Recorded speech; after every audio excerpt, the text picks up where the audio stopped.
Hey folks, today we're covering Tinto Flavor 43, and this is going to cover two West African countries, and that is Kanem Bornu and Songhai. And as always, they're going to start with a description here. This is for Kanem Bornu. Songhai will be later on in this dev diary. So they're going to show you here a brief history of this realm. So when you're choosing a country selection, you can get an idea about what is going on in this realm, especially if you're not aware of it that much. And then the next screenshot is showing us the graphical version of this, what the country's called. You can see their flag there as well. They're a monarchy, they are settled. And you can see they've got 12 historical dynamic events. So they've not got a lot of content at the start. This is probably a realm that might get content in future DLC, but they do want to show off what they do have in this dev diary. You can see the current ruler here as well. Their primary culture is Kanembu. Their primary religion is Sunnism. They've got 32 locations, nearly 500,000 people, just over 8 ducats a month, 177 manpower, and no ships at the start of the game. You can then see a breakdown of their culture. 72% of it is Kanembu, and then the other ones below that as well. And then Sunnism, that is 92% of the religion of this realm. In the next set of screenshots, they're going to show you the location of this empire. You can see in this first one, not very easy for you to figure out where it is. In the next screenshot, though, it is a little bit more zoomed out. So you can see the Kanem Empire, you can see the Sahara Desert just above you, and then in the third screenshot here, you can see it a lot easier. You can see its location, probably like what, Central Sahara in the south of it, and then to the west, you can have Ghana, Mali, and a bunch of other realms as well that you're probably going to be interacting with quite a bit during your campaigns. Next, they're going to start showing us the structural content for this realm. You can see here the breakdown of the estates that they have. So they have Crown, they have the Umara instead of the nobles, they have the Alama instead of the clergy. Those are both changed names due to them following Sunnism. And then you've got the burghers and the commoners as well. Next is the government reform that they start with. This is Banu Hamay amendments. This is crown power minus 10%, clergy estate satisfaction equilibrium plus 5%, monthly legitimacy minus 0.05, monthly progress towards traditionalists 0.10. So you're probably going to try and get rid of this, I guess, as quick as you can. Kind of helping you with the clergy estate, but the legitimacy minus, you're not going to want to keep that around for that long. It is going to make it harder for you to keep yourself looking legitimate. Next, they're going to show us an estate privilege. This is for the nobles. This is Kagama. Monthly army tradition 0.05. Monthly legitimacy 0.02. So again, these two together really affecting your legitimacy. The next one is also for the nobles as well, and this is Yarima. This is levy size plus 10%. That's going to help you in your combat. Kind of tied with the other one as well. A lot of things around the nobles is around aristocracy and leading the armies and things like that. And you can see that in both of those estate privileges. And then the last one they're going to show us, Sema Fiefs. This is an estate privilege also for the nobles. And this is proximity cost minus 5%. So quite a good one here, reducing the proximity cost away from your capital, which means you are going to be able to get more out of those lands that are further away from your capital. Next is going to be a work of art that you start with, the Gagam. And this is a chronicle from 1087. It is regionally renowned, so it will help you in your cultural and also your prestige game as you do play as this realm. Next, they're going to show us some advances. The first three here are common across all West African countries. So the first one is the Griot, I believe. This is available in the Age of Traditions, set cabinet member cost minus 10%, which isn't too bad. It does save you if you are going through cabinet members. It will save you quite a bit of money during your campaigns. Possible number of artists plus one. That is great, actually. Get another artist in. They can make you works of art for kind of free, although you are paying them, and that will help you in the culture side as well. The next one is Saharan Caravan Stop. This unlocks the Caravan Stop building, and they're going to show this off next. This is available in the Age of Traditions. You can see this is a trade building. Trade advantage 0.5, trade capacity plus 1. Fantastic building here. I guess everyone else will have it, so the trade advantage not too good, but the trade capacity is just great anyway. Plus 1, additional trading, you'll get more money. You can also trade in things that you are missing, so that's going to help your economy run that little bit better as well. The next advance is the Sodanu Sahelian architecture. This is available in the Age of Renaissance, building cost minus 10%. That's across all buildings. A fantastic advance here that you're going to try pick up as soon as you can.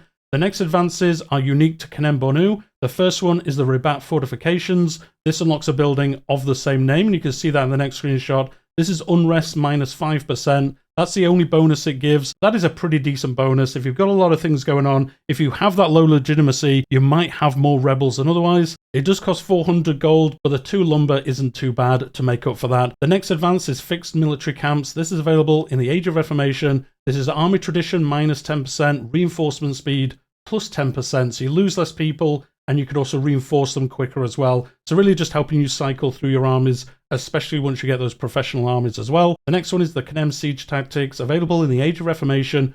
Movement speed without roads plus 5%, siege ability plus 10%. Fantastic bonus here. I've not seen siege ability bonuses that much during all these dev diaries, So that is a nice bonus to pick up as Kanem Bornu. The next one is Iron Helmet Musketeers, available in the Age of Reformation, and it makes the unit of the same name. You can see these here, an 800 strong unit. You can see all the stats here, how quick they are, what kind of frontage they have, how quickly they reinforce, and also the logistics they have to keep them running efficiently. You can see the monthly maintenance and the requirements for construction. And then as they mentioned, they do have 14 historical events. They're going to show some of these off here. The first one is about founding a new capital. So you can build this town and then it will become your capital as well. And you can see that in the next screenshot where the location is. This will become your capital. It does look a little bit more centralized. That's going to help you with proximity cost, which means you're going to get more out of the lands that you own as this realm. The next event is around a historical thing that happened where they reformed both the military and the economy. You can see that in the blue background text here. And the top option with that book, that means that's the historical option you can choose.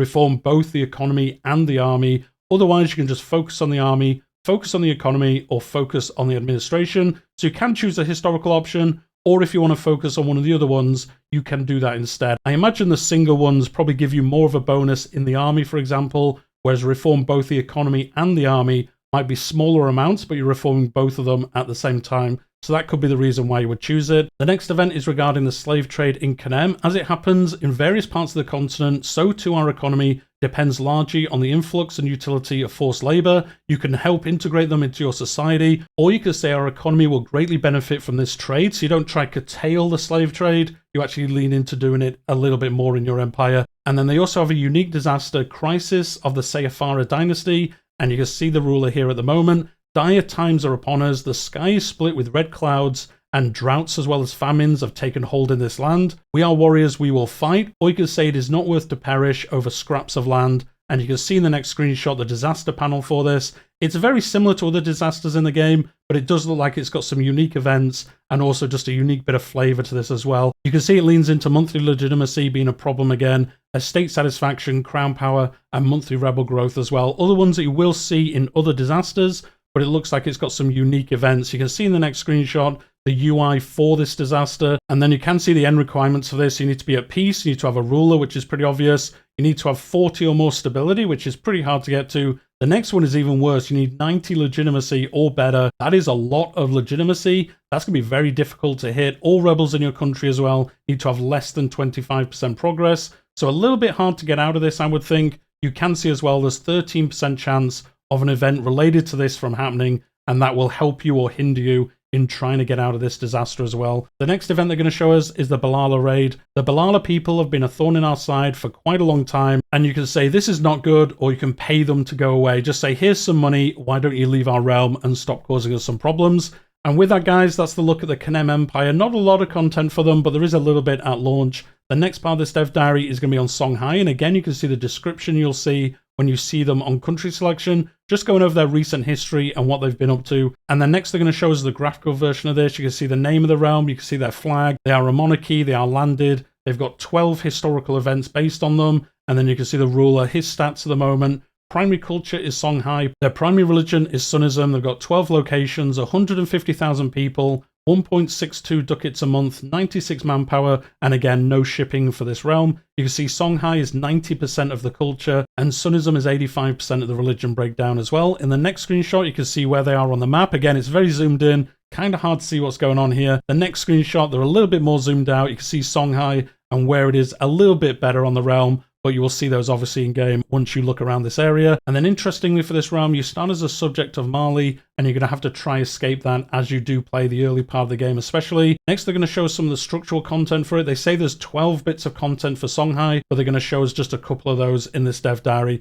So the first one is Stories of the Gao Empire. This is available in the Age of Traditions Monthly Army Tradition 0.05, so leaning into the army side of things. Gold to Salt Trade. This is available in the Age of Renaissance Trade Advantage plus 10%, so you're going to be able to do a little bit more trading. You higher up the queue for things that you want when you are trading, which helps you obviously get the things you need and then prevents other people from getting them as well. The next one is the Sankor Madrasa. This is available in the Age of Discovery Institution Growth plus 10%. The next one is the Hajj. This is available in the Age of Reformation Monthly Prestige 0.2. And then the last one they're going to show us Modernization of the Military. This is available in the Age of Revolutions, and this is Discipline plus 5%. So Discipline making its comeback in these dev diaries. It was always a joke that we had that every realm had like 2.5 or 5 Discipline from an advance, and that has come back now after a couple of weeks without it showing up. And next they're going to show us some of the narrative content portraying the rise of Songhai in parallel to the decline of Mali. So obviously as Mali declines, Songhai started to take its place. The first one here is to preserve the history of Songhai, and you can sponsor the work of this person, or you can say it will be written even without our help. So you can say, look, we're not going to fund it, but maybe it's going to happen. They do say, as you can see, this is a child in the picture. That's because they forced it to happen and they forgot to age up the character. But you can see it on the screen there. It would be pretty funny if a 5-year-old had written this, but no, it's just an error really in the screenshot. The next event is Corps of Warriors. Although Songhai is proven to be capable of defending itself from any external threats, the militarism within the country has allowed a new idea to rise. And again, the blue text for historically what happened here. Let the Songhai rise with this new army. That is the historical option. They're going to show us what that does in a second. Or a soldier profession, it is better if everyone was armed instead. So you can say, look, everyone should be armed, or you can say, let's get a professional army. You can see what happens here. Let Songhai rise with this new army. This will unlock a special reform for your government, the Songhai Militant Society. They're going to show that in a second. You'll also lose nearly 4 gold in this example. That might scale with how much gold you have. And then you'll also gain 5 army tradition as well. And what does that reform do? Recruitment speed plus 10%, and then you can build a special building, the Kamina headquarter, and then monthly progress to quality 0.05. And what is that special headquarter building? You can see that in the next screenshot. Monthly manpower plus 10, and then you can also recruit regiments there as well. So this is just another way. I think this might replace barracks, or it might be in addition to barracks, enabling you to get more manpower and build regiments, probably outside of your capital as well, which is one of the early limitations of having a professional army. The next event is Rise of Mohammed Eskia, and this is about turmoil in Songhai. New men have risen against us, ready to claim the throne from us. Again, this is based on a historical happening. Let Count David Gao step down, or the throne belongs to this person. You can decide which one you want to do. Again, there's a child in that screenshot because they took the screenshot incorrectly, but it is quite funny to see that there. And then the last event is the town of Djenne, definitely how you pronounce it. And with our rise in power in Sahel, this town has found newfound prosperity, and this is all about leaning into that a little bit. Again, based on historical happenings in that blue text, the town will see new levels of prosperity, or you can say, we're not going to aid the people there. We would never do that. So you can decide which one you want to do. Again, one of them probably leans into trading, something along those lines. This is about a key trading hub, or you can say, look, I'm not interested in trade, maybe. I'm going more militarily, but if you are leaning into trade, you're probably going to try do this if you can do so. And with that, guys, that's the end of the Dev Diary this week. Let me know what you think about the Kanem Empire and Songhai. Songhai looks really interesting. You are part of that other empire to begin with, and then as Mali starts to deteriorate, unless the AI can turn it around, you can take over a Songhai and see what you can do in this part of Africa, probably before the Europeans, etc. start arriving and start causing all that chaos. And with that, hit the like button if you've enjoyed today's video. Subscribe to the channel if you haven't already. I've covered all the Tinto talks, Tinto flavors, dev diaries, and I make discussion videos for this game as well. I also cover Crusader Kings 3 in a very similar manner. So if you like my style of videos, do subscribe. There's plenty coming in the future. I'll also be live streaming the game once it does come out, so you can come into the live streams, ask me questions, and I'll try my best to answer them for you. But with that, we'll leave it there for today, and I'll see you all next time.